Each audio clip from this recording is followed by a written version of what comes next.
Hello and welcome to the Patrick Chapman Show. I'm Patrick Chapman and here we go.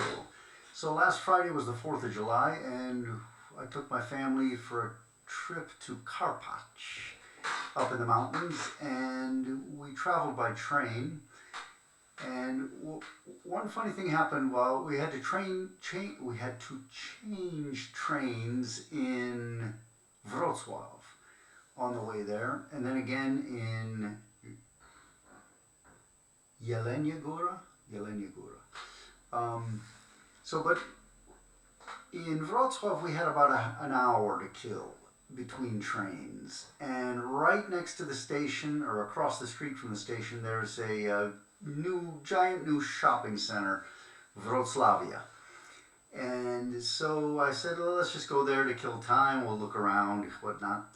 And so now, at my age now, I turned 60 last year, if there's a bathroom, I use the bathroom, right, even if I don't have to. So I go to the men's room, and it's crowded there. The whole place is a little bit crowded because it's a Friday in summer, one of the first weekends of summer. A lot of people traveling, a lot of shoppers shopping. So it's a kind of a busy place. So I go in, and a lot of other guys in there. We're taking care of our business as you do, and there's a cleaning lady in there. It's not the first time this has happened to me, but there's a lady cleaning the floor or doing whatever she's doing in there with all the men, and it's something that would never happen in America, I don't think. But it seems to be common in Poland where you get these cleaning ladies. I think the reason is that there are no men cleaning. Like, men don't take those jobs. Otherwise, you might have a man in there cleaning. I don't know. Sometimes there are men cleaning, but it's just weird to have a woman in the men's room. Period. And I don't know if you would have a man in the women's room. Wouldn't that be a little bit weird? Just one of those funny oddities and differences in culture that I find a little bit weird, uncomfortable, not so horrible, but just weird. Okay, so that was that, and so the weather was beautiful. We made it to Karpacz. We had to walk from the station to the hotel, and good long walk, but my kids are good walkers, and we like that. So I had never been to Karpacz before, I don't think. It's not far from Szklarska Poręba, which is where we've been a couple of times, and I've been many times. So we usually go there, but this was, a little different look. So we get to the hotel, and my daughter is the first one to go into the bathroom and use the toilet, and that's fine, but I noticed later that the water was running from the toilet. And in Poland, it's a little different from America, where in America, at least in the old days, and I think it's still true, you had the toilet tank where you could lift up the lid and put the lid, on the side somewhere, maybe on the floor if you have to, or on the sink. And then you can put your hands in and do whatever you have to do to fix the toilet, stop it from running. Or you just jiggle the handle. You got a handle there, where that's the way you flush, like a lever. They don't have that in Poland. They got a button that you push. And it's a different system, and it's hard to fix. So in America, you can just jiggle the handle. And that usually works for the one time, and then you got to jiggle it every time, usually. Or you can take that lid off and stick your hands in and then play with the contraption, and try to somehow fix it. Or if you have to, you can go buy one and replace the whole thing, because it's not going to work. But the point is, you can open it and get your hands in there. In Poland, they got the whole contraption inside the wall, and you got the thing with the buttons. It's about, let's say, this big, and two buttons, one for the big flush and one for the little flush. And you can take that thing off to get your hands into that hole, but the hole's only so big, you can barely get your hands in there.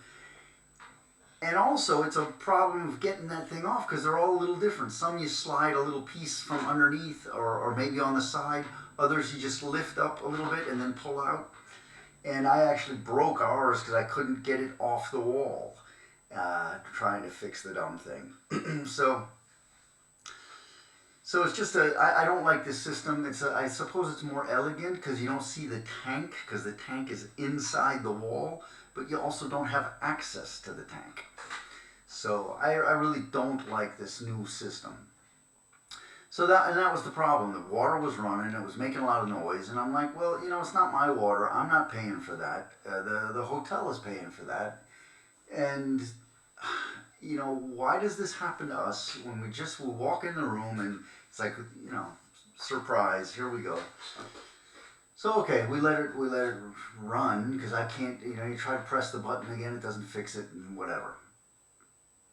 So we go about our business. We go out and we have fun. There's a swimming pool in the hotel, very nice. My kids just loved it.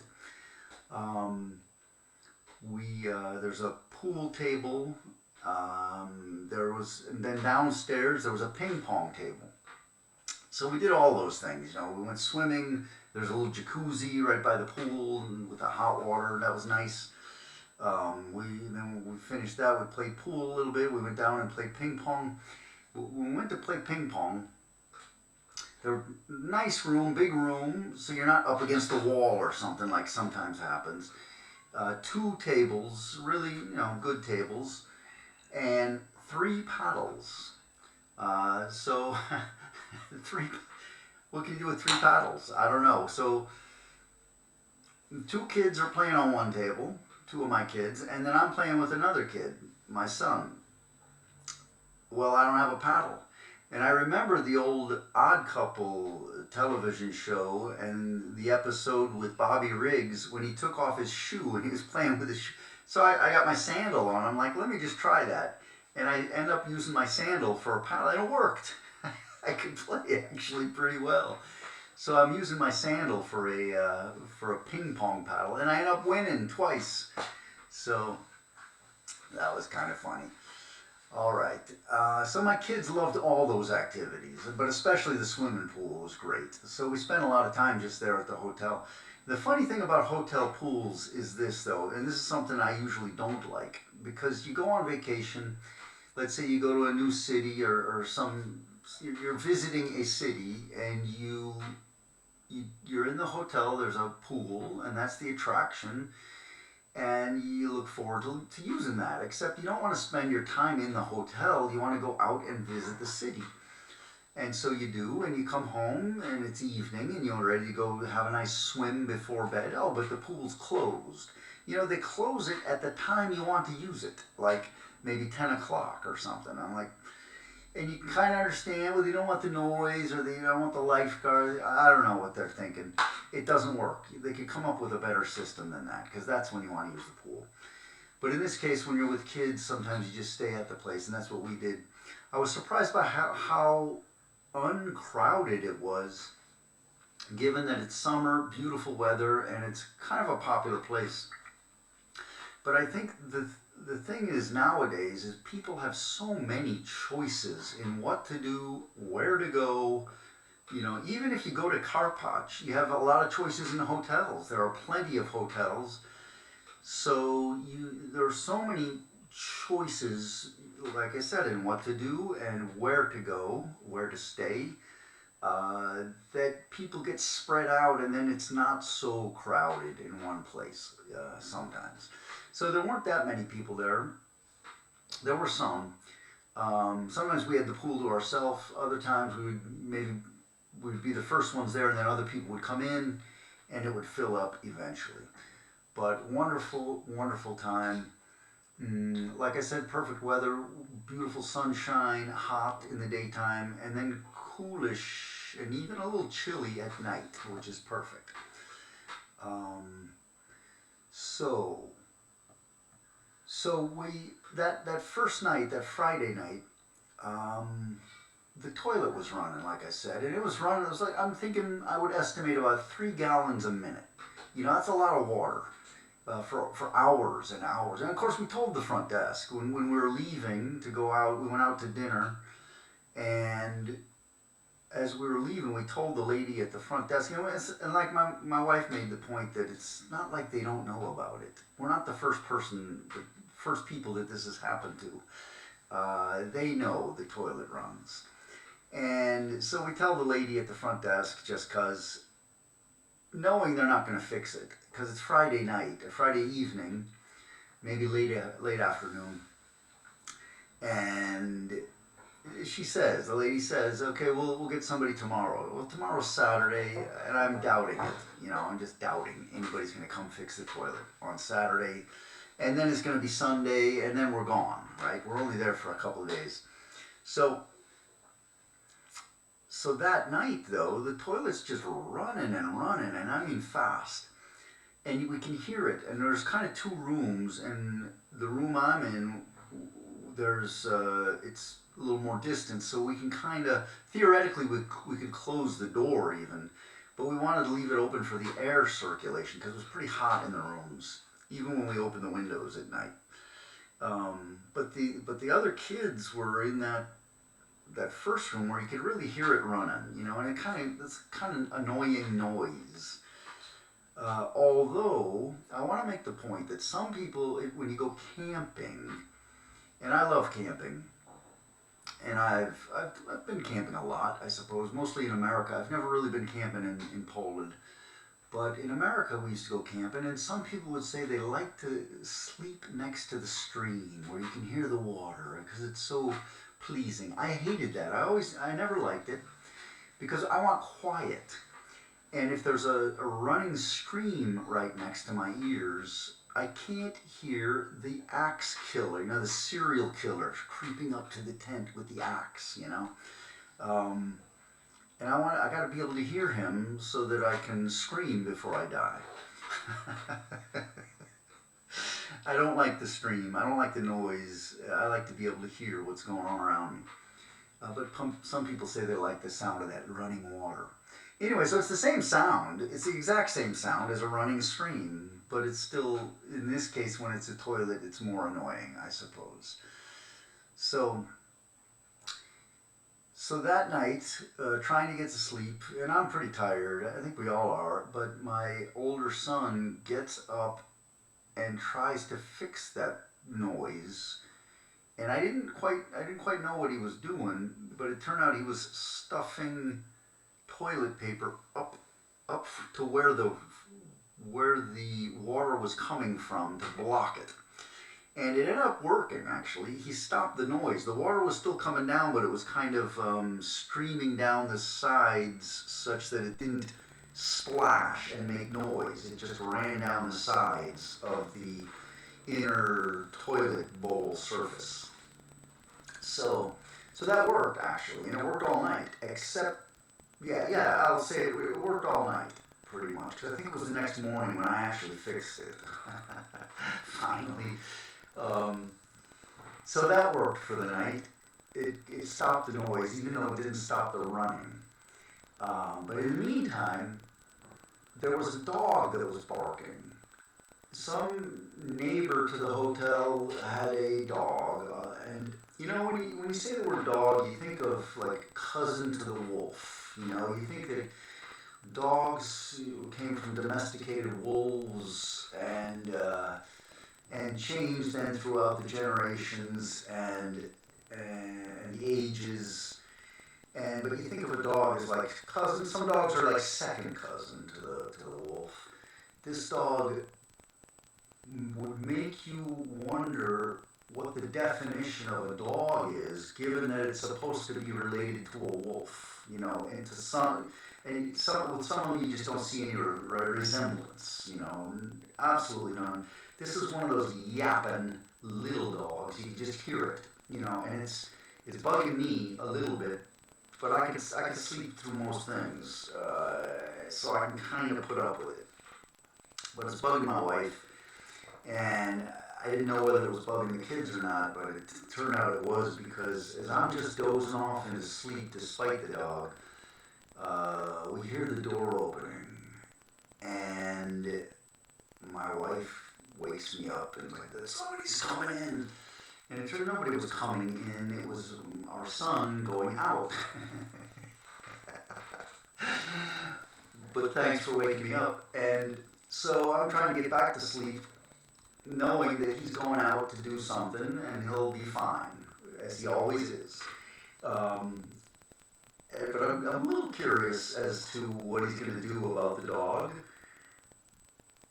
But I'm not going to display that curiosity, at least not until the morning. First I'm going to sleep.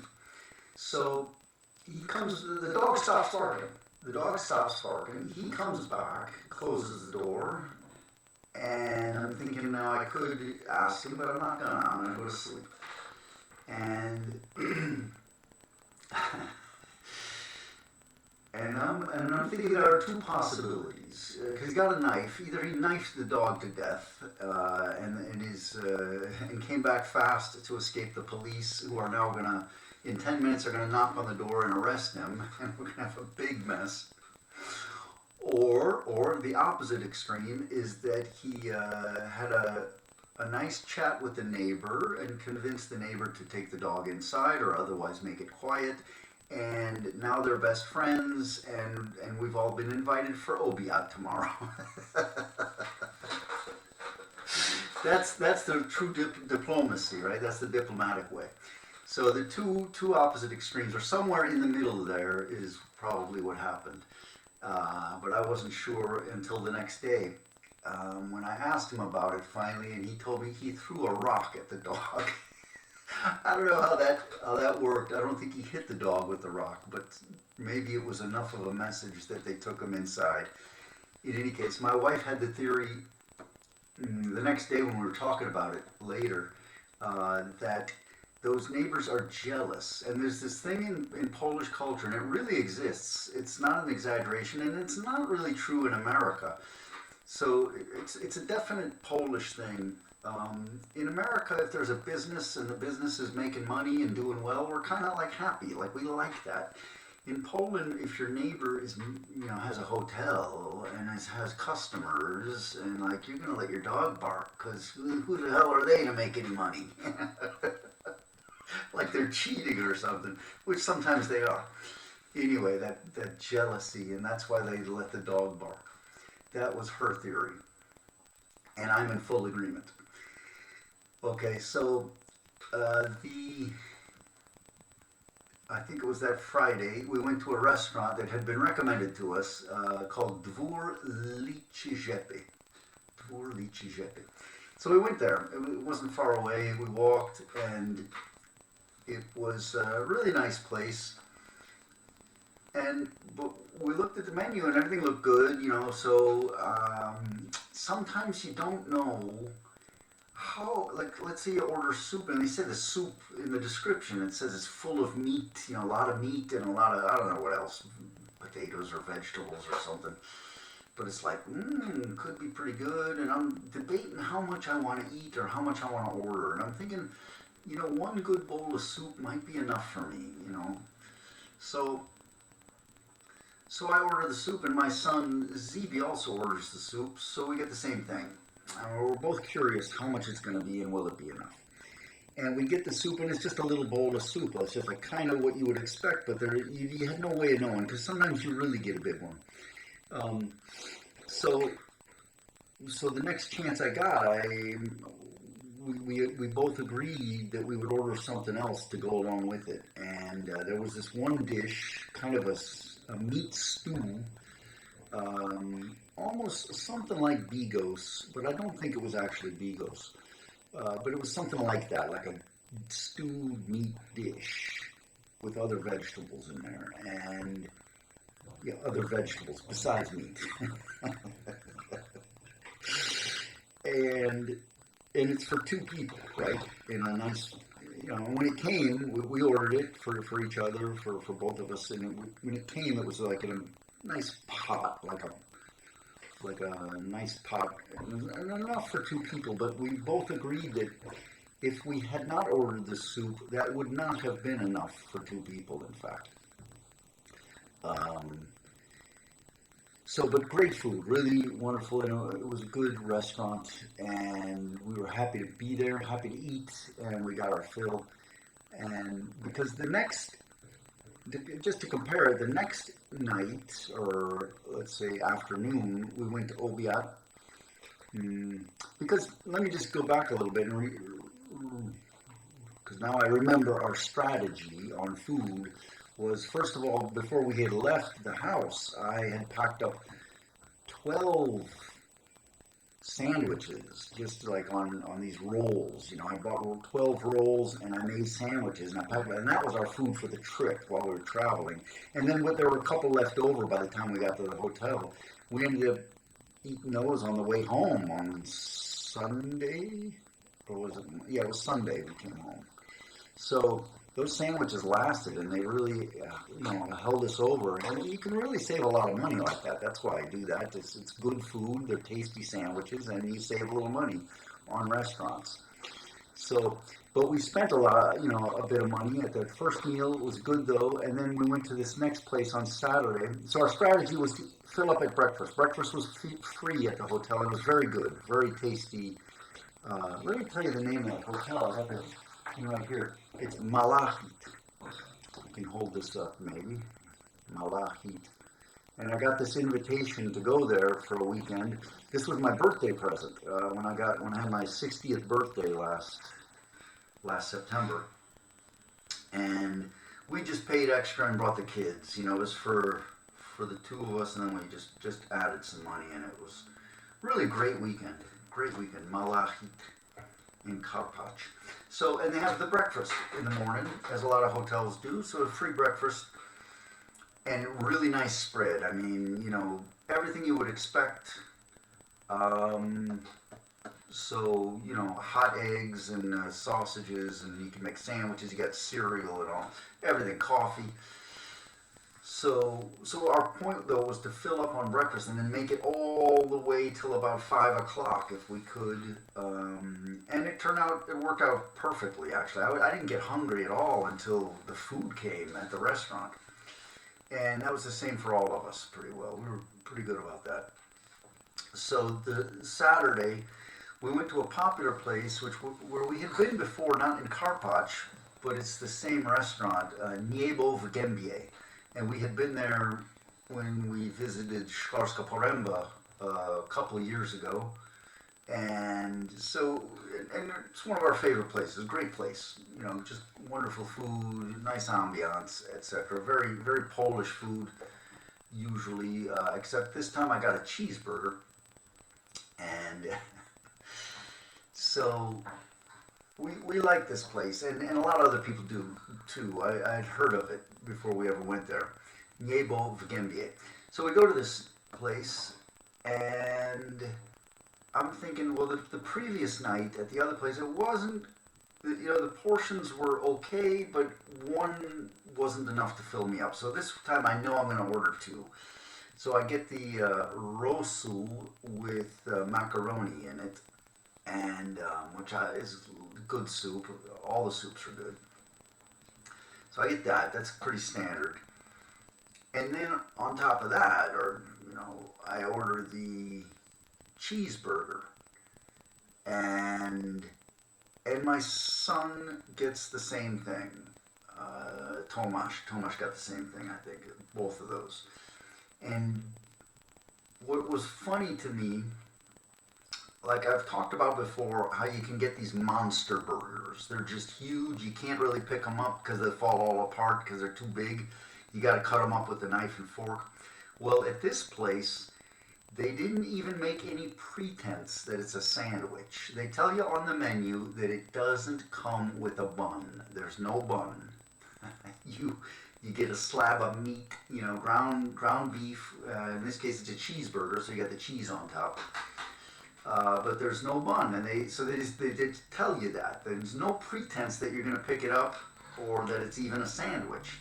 Which, we're talking about the definition of a dog, and well, what's the definition of a hamburger? Is it a sandwich or is it not a sandwich? Because in my opinion, a hamburger is a sandwich, and a dog is kind of a cousin of the wolf, but not that dog and not this hamburger. So And if just in case you didn't read it on the menu, the waitress will remind you that it doesn't come with a bun, right? There's no buca. And so I got it, and it was delicious. It was good, very good.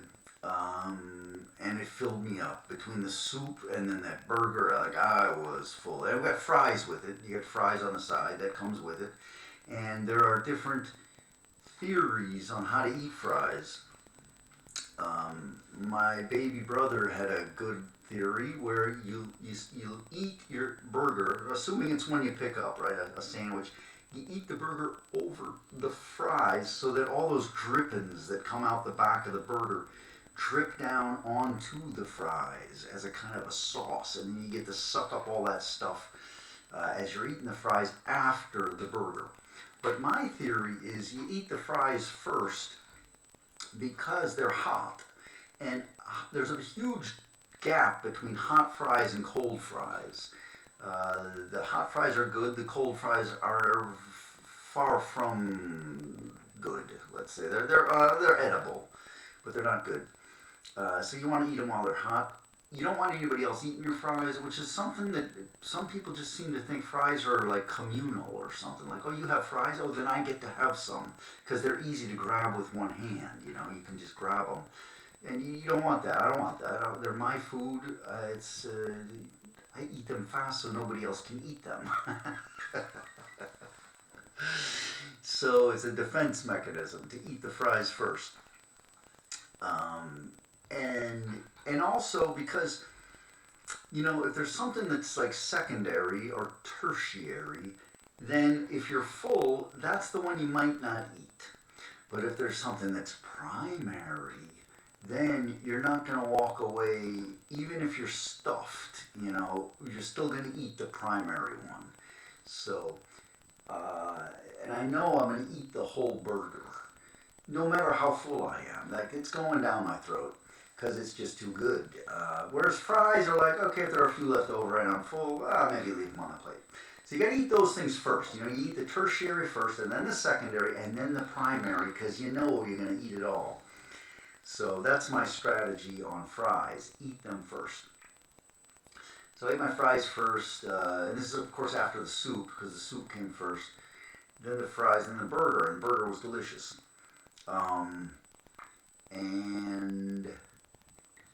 And then it turns out at least two of the kids could not finish theirs. And I ended up finishing my son's burger. And my daughter's, I guess she just mainly had fruit, like berries, from around what had been her pancake. And maybe a little bit of the pancake. So I ended up, that was the most stuffed I've been in a long time. So good food, but expensive. That place was expensive. For the five of us, I spent 400 zloty. 400 zloty. I could go to Biedronka and back, you know, with a full load, like 3 times probably for that. You know, I could feed us for a week on that.